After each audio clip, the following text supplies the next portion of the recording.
guys, it goes without saying that I think there's a lot of coaches probably this time of year are very excited. And we were alluding to earlier, I think nobody probably feels like they probably had a bad signing class on signing day, but we really feel good about this group. We think it's a very diverse group. I think we felt a lot of needs. Kind of goes across the board, and we got some really good local guys, some familiar names to people in our area. Some really good students, guys that are very good in the classroom, and I think guys that have played a lot of different positions. We've got guys that have played on both sides of the ball, so which is going to help us be multiple in where we place them, and guys that come from good programs, guys that are used to winning and being successful, and so I think it's a great mixture. Our coaches have done just an outstanding job. Obviously, it was a short window of time, and so we really had to get going pretty quickly. So pleased with them, very appreciative of the high school coaches and the help they gave us, and these guys really coming in and really becoming part of our family. So we're excited about that. Bill, you talked about the short window. Yeah. We all knew the calendar that you were working with. Would you just speak to being able to secure the quality of class that you got in that window, and the pressure that you felt to maybe being able to deliver with such a short window as you? Yeah, I think one, we've got to say that the guys that we had committed when we came in here was a good group. We've talked about that before already. We felt really strong about them, and we did come in. I told those guys, we came in and evaluated those guys. Obviously, we felt we would have honored all those commitments, but we came in and evaluated them just like if we were recruiting them. Felt like it was a really great group of guys, good people, guys who really had a love for Jacksonville State already, which I liked. Then we went out and targeted specific guys from past relationships, from guys that we knew about, from needs, and just, amazed is really kind of the word I would say, is that we were able to land the guys that we were able to land. And I think when guys, and we said this, if guys can get on our campus and see our facilities, the quality of education we have here, the people that are here, the history that is here, I think we were kind of able to really get them in there, see our coaching staff, and we really talk a lot about family and being together. They talked to our players that were here, and I believe they talked about how we're treating them, the competitive nature of how we're training right now. I think maybe they got to see that. I know it's a short window of time, but they saw that and really wanted to make this their home. I don't know how much value you put on the recruiting services and all that kind of stuff, but they got obviously the star system. Would you you were able to attract maybe more star type recruits in your 19 or 20 day, whatever it is, here for this discussion I think that they've had before when they've recruited here? Would you speak to the ability to attract so many of those star quality players, and what does that say? I think there is a lot of research that goes into these stars, and I think sometimes, I used to say as a high school coach, a guy goes and he goes from a 4.4 to a 4.3. Does that make him a better football player? I don't know, but I think just from our evaluations, we did not say, well, we're Jack State and somebody's this, we can't get this guy. We just said, hey, this is a guy that's out there. He has not made a decision that we felt was something we could not get on, so we went after it. And that's kind of been our question. Well, how did you get this guy? Or how, we feel like we can compete, and like I said, if you get on here, see our campus, see our people here, we feel like we can compete with anybody. We really believe that, and I think that came through to the kids. And of course I'm big on, I don't care if you're a freshman or whatever, you're going to have a chance to come in here and compete and have a chance to play if that's important to you. And most kids that are pretty good, that's what they want. Now, if the best interest of you is it takes some time, then we're going to give you that. But I think good players want to have a chance to compete. We're going to give them that opportunity. So yeah, it's exciting to get some maybe bigger names, but I think overall, even guys that aren't maybe the higher stars, we've got a really good group. Relationships with high school coaches, does that play a part? I don't think there's any doubt. I think for a coach to tell me this is a great kid, and I mean, as a high school coach, you got to be careful you know, and I was telling somebody this today, I was for every one of my players, but I also knew I wasn't going to take a kid and send him out there and him be a guy that maybe struggles getting to class on time or whatever that may be. He's going to have a hard time getting off on his own. Now, I always wanted that to be known. This is exactly who this guy is. Not hurting him any, but this is who this guy is. So I think we got the straight story on these guys, what kind of competitor they are, how they are in the classroom, how they are taking coaching. And also, he was, and I tell him, hey, ask your high school coach who we are. You know, who are we really when you step away from me? Are we good people that when we tell you something, that's the way it's going to be? Are we going to love our guys? And I use that word all the time. Do we really care about them? And I think they went to these high school coaches and they told them that. And that's huge to me. That's the relationship we got. How good a first building block is this for your program? Because these are your first Right. guys. To get that quality, what did you establish with your first recruiting class? And I know it's 5 hours after they started to come up. Can you project them down the road? You know, I think one, and I do want to say this, I think the culture of work that's going on right now. And I said this when we came in here, the tires weren't just totally fell off. I mean, there's winning that's been happening here. So we weren't coming into some horrific program. So there was good things being done. Now, what I've seen from the guys that's here is nothing but good.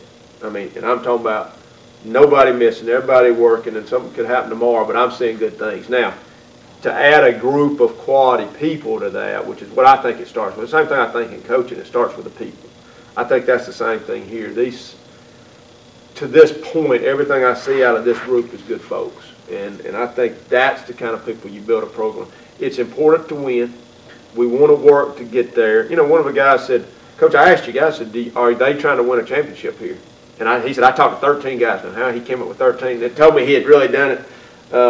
He said, every one of them said, you're trying to win a championship.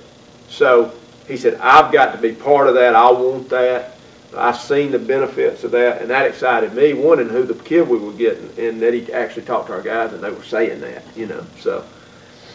And I know I asked you about the star guys. Would you speak specifically to at least the 5-star guys that I see in there, the 2 Johnsons, Dennis, Neal, and Steverson? Would you just address something about each of those guys? Sure. You know, and you hate to leave anybody out, but that's the question. So, Jarren Johnson, you know, if you just want to talk about, you know, I mean, the number 11 rated player in the state of Alabama, you know, he was the MVP of the 4A championship game last year. You know, we feel like we've got to get, just if you just look at our numbers at receiver, you know, obviously that was a place of need. And, I mean, to get that guy in here and address that need with a guy who we know, you know, what he can do. And, you know, it's kind of amazing to me that this guy had not committed. So, you know, we just went full bore. Obviously, his high school coach, we got 3 guys from that school, so that's a big deal. And his high school coach, Danny Powell, is a friend of mine, coached for him in the All-Star game. And so I know what kind of program he's coming from. And so that was obviously a big pickup. Anthony Johnson from Maplesville, you know, is a guy that's played since his freshman year, 6'5". He's played tight end. He's played outside linebacker. He played some quarterback this year. Coach Hubbard and those guys at Maplesville do a great job. They do a lot of similar things that we do defensively. You know, he'll probably start out on the offensive side of the ball for us, but he could play on either side. You know, he loves to cover kickoffs. He's a competitor. You know, we saw him in football camps this summer that I was at, just seeing him compete. This guy's a competitor and comes from a great program. So obviously excited about him. You mentioned Brett Steverson. You know, Brett was a guy that was committed to Duke early on, which tells you what kind of student this guy is. Fitzgerald, Georgia, and Coach Strickland and those guys there, it's just a great program. You know, for 12, 13 years they've been winning. You know, I mean, he's had Virginia and Georgia Tech and a lot of those guys, and 6'5", 305 pounds and in good shape. You know, he feels like he can come in and compete. We feel like he can come in and compete. Who else did we ask about? Siran, I think, was one of them. Yeah, Siran Neal was a guy that was committed early on to UAB. So this is an FBS kind of guy. He's played on both sides of the ball. He was at Abbeville, transferred over to Eufaula. Great receiver. You know, could have played him at receiver, but we really feel like we got some needs in the secondary. Very physical, great feet. Once again, you know, it's one of those guys you know what kind of program he comes from, Coach Clagus, and you follow and playing at one of the biggest levels of schools in the state of Alabama. Truly excited about him. And once again, a guy that's played both sides of the ball. And who was a Ramar. Yeah. You know, Ramar Dennis was a guy that we were targeting at South Alabama, and it was that same type deal. I mean, he had Cincinnati, he had Pittsburgh, he had South Florida, Central Florida. But we developed a relationship with him at South Alabama and just continued that relationship here. I mean, up to the last few weeks, South Florida, Central Florida, those guys were still talking to him. And, you know, he came down here, and obviously I think like what he saw, this is a guy that will compete early, you know, for playing time, an elite pass rusher. Could be the jack, can be an end. Great motor, great kid, you know, as all our guys, you know, we see in them right now are. But, you know, he's, and once again, coming from a good level of competition for sure. Was this, I mean, to what degree do you think maybe this was even a better haul of players than you would have maybe hoped to have gotten with the little window and in your first year? You know, without being, you know, I always say to our people, cautiously optimistic, just the coach in me and doing this so long, growing up in it. But it really is, I mean, we didn't really have many misses. You know, I don't think as far as guys that we look back and say, boy, I wish we could have got this guy. Or, you know, there's always a few of those guys because, you know, you really get to know these kids and love them. But this, to me, is just a super quality group of young men that, you know, I feel like it's going to represent us. And once again, I think going back to where they play, the fact that we got some really local guys, I'm excited about that. You know, my biggest hope is that we get every one of these guys on campus, you know, come this summer, because that's going to be the key. Finishing your grade, doing what you're supposed to do, coming in here ready to compete. So, but to this point, in that regard, are there two? I mean, what's the number that you put on guys that you're maybe iffy academically? You know, we've got probably 2 to 3 guys right now that aren't disqualified. I mean, to me, that's a crazy number based on things I've seen, and they're very close. I mean, you know, their high school coach says there's no doubt in my mind he's going to make it. You know, we've made a concerted effort here, and I think that's one of the things that drew me here. One was the people. Well, back up. One was home, knowing what I was coming into. 2 was the people here that's in charge. And 3 was our academic situation. I know that's not necessarily what you think of, but I knew we had a great support system here. We're doing a great job academically with our kids, which helps me so much in recruiting, helps our coaches in recruiting. And to know, hey, these guys are qualified. I mean, you're talking about guys with a lot of, you know, we got guys that are getting academic help because they've got such a quality ACT score. So, you know, we don't have many that we're even worried about. And if they do not make it, they took them here before. Will you get them on campus and get them in those, I call them, you know, remedial kind of programs? Right. There's a process for that if a guy didn't make it. And, you know, of course, what would happen if he was a non-qualifier, he'd have to pay his way, so that would be up to him. But there's definitely a plan for these guys that you know, there's people that come here and choose just to go for a year and try and get academically eligible. And there's a great plan here in place for that.